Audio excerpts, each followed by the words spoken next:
I should probably start by saying that the main challenge is to define and to measure the informality. As of course you may notice by definition, it is something not registered, right? This is something not easily observable. So the crucial point here to have good data. And for our analysis, we're actually using what we think are the very good data source for this analysis is the Russian longitudinal monitoring survey. This is a panel dataset that actually contains several questions that allow us to construct different definitions of informality.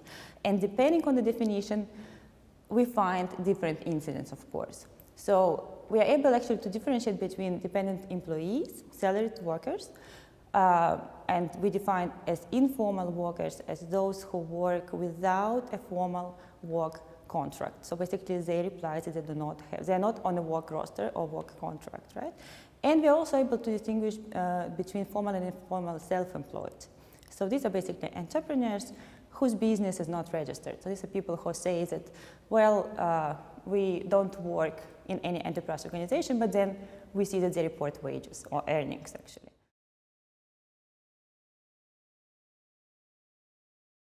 We are also actually able to construct several additional measures, which are as follows. So we, in the data set, people are asked whether their earnings are actually, well, formal. That is, on which, what proportion of the earnings the employer doesn't pay the contributions on. So this is a sort of envelope payments, right? The money the people receive under the table.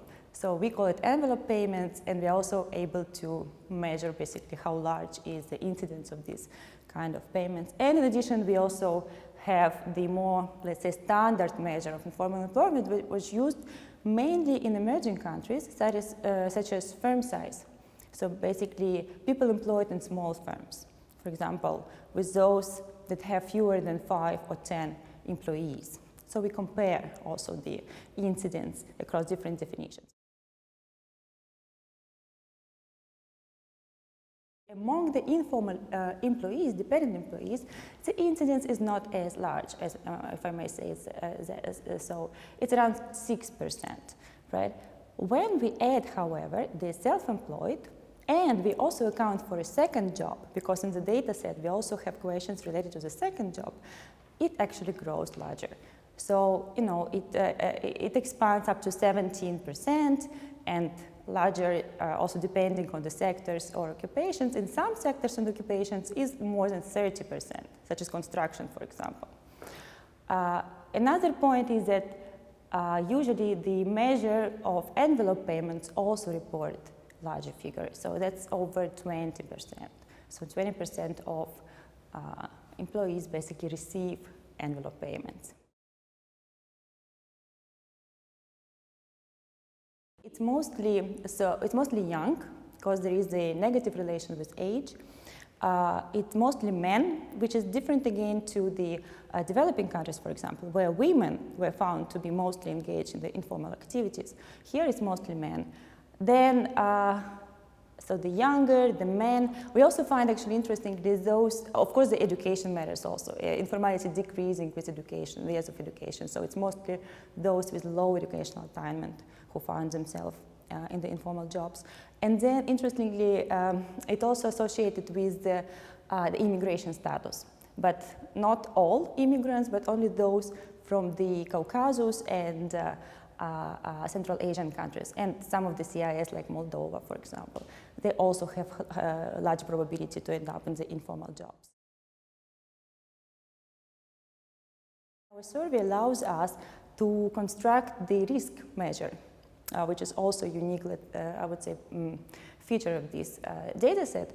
And quite interesting, and as expected, of course, it's highly correlated with informality. So people who like risks are most likely to be informal. Again, it depends on whether we look only at the employees, dependent employees, or the self-employed.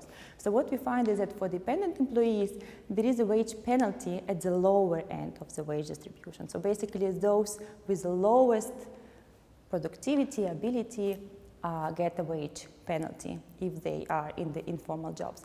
On the other hand, there is also a wage premium for the self-employed at the upper part of the wage distribution. So these are the most entrepreneurial, able, productive, let's say, who may self-select themselves in this type of jobs. So for them, for the self-employed, at